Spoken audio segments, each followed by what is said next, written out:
लल्लनपुर नाम का एक सुंदर गांव था। वहां के लोग हंसी खुशी रहते थे। भाई कल्लू, कितना खूबसूरत माहौल है हमारे गांव का। अरे लल्लू भाई, तुम नजर मत लगा देना। फिर उसी रात सब सो रहे होते हैं। गांव में खतरनाक भूतिया बंदर आ जाते हैं।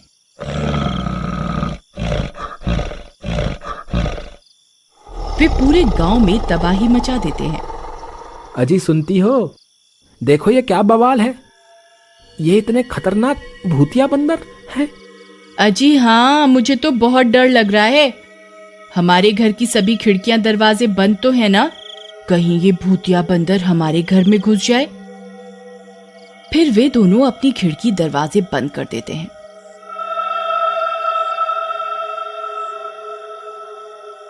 थोड़ी देर में वे बंदर उत्पात मचाकर वहां से गायब हो जाते हैं। फिर अगली सुबह होने पर पूरे गांव में भूतिया बंदरों की ही बात हो रही थी। अरे लल्लू भाई, मैं कह रहा था ना, तुम हमारे गांव को नजर मत लगा देना। देखो, तुम्हारी नजर लग गई ना, पूरा गांव तहस नहस हो गया है। मेरी ही तो नजर काली है। अरे ये सोचो, वो बंदर आए कहां से और गए कहां। फिर वे दोनों अपने अपने घर निकल जाते हैं। अरे भाग्यवान, तुम कहां गई हैं?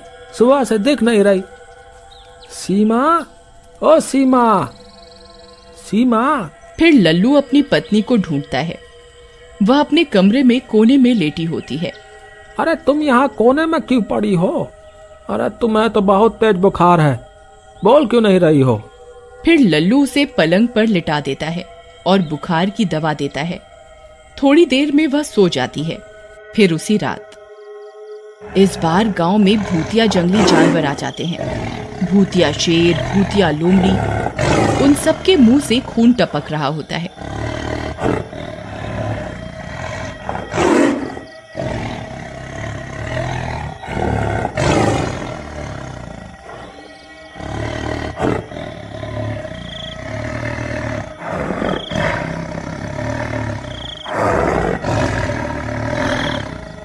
आम जंगली जानवरों के मुकाबले वे ज्यादा खतरनाक होते हैं।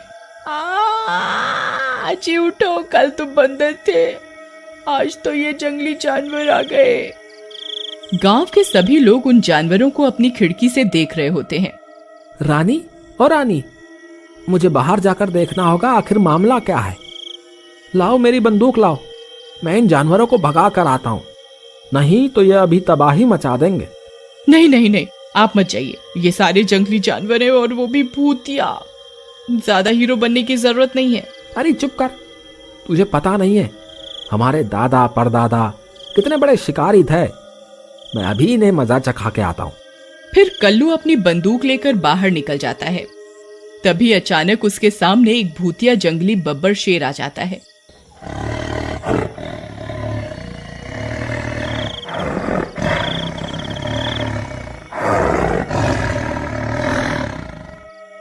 उसे देखकर कल्लू थर-थर कांपने लगता है। अरे मर गया रे! वह शेर पर गोली चला देता है, पर शेर का बाल नहीं हिलता। शेर कल्लू के सामने जोर से दहाड़ता है।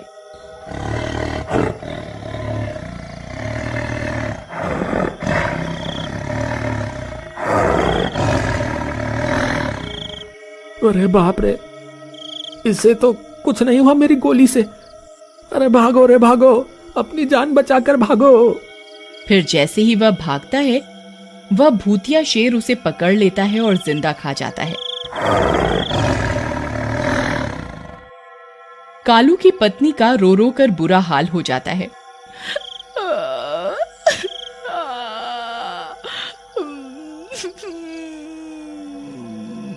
फिर थोड़ी देर में वे सब जानवर गायब हो जाते हैं।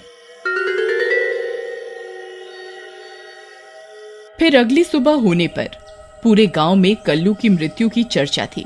भाई राजू, कल्लू मेरा सबसे पक्का दोस्त था, न जाने कहाँ चला गया रे। हाय मेरा कल्लू। रो मत भाई लल्लू, ये तो विधि का विधान है।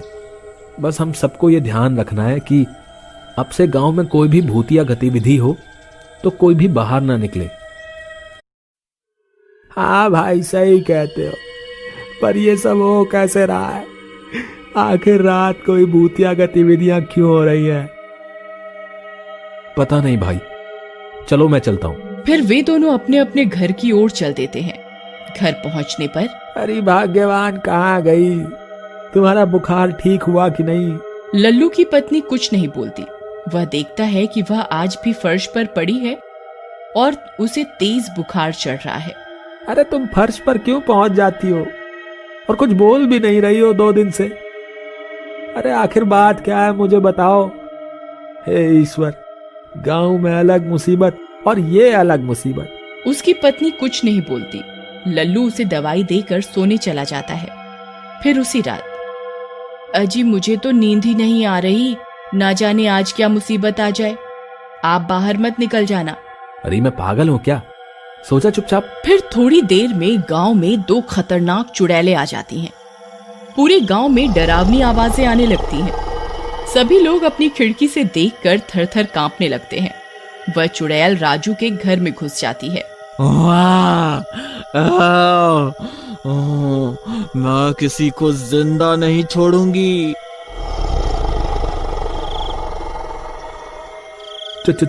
चुड़ैल जी, मैंने क्या बिगाड़ा है आपका? मुझे माफ कर दो। हाँ चुड़ैल जी, हमारी तो शादी भी अभी 6 महीने पहले ही हुई है। आप जो कहेंगी हम करेंगे, बस हमें छोड़ दीजिए। कोई नहीं बचेगा। फिर वह चुड़ैल उन दोनों को मार देती है और एक एक करके गांव के घरों में घुसकर कई लोगों को मार देती है।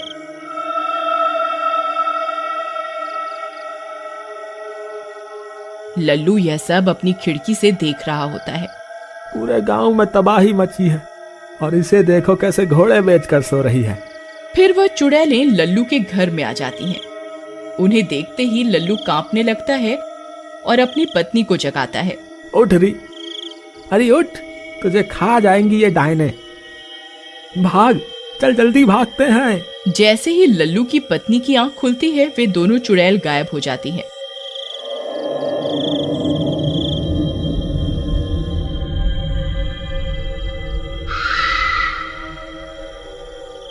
अरे तेरे जागते ही चुड़ैलें गायब कैसे हो गई?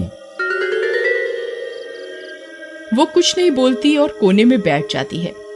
फिर अगली सुबह होने पर गांव में पंचायत इकट्ठा होती है। सभी गांव में आई समस्या पर चर्चा करते हैं। आखिरी बार वो चुड़ैल किसने देखी? मैंने सरपंच जी, पर मेरी पत्नी के जागते ही वो दोनों गायब हो गई। मेरी पत्नी भी। जब से ये सब चालू हुआ है अजीबोगरीब हरकतें कर रही है, कुछ बोलती नहीं, लेटी बैठी रहती है। हो सकता है तुम्हारी पत्नी से इस सब का कोई कनेक्शन हो। तुम उसे यहां लाओ। फिर लल्लू उसे पंचायत में लेकर आता है। बोलो सीमा, आखिर बात क्या है? अगर तुम्हें कुछ पता है तो बताओ, ये पूरे गांव का सवाल है। सरपंच जी,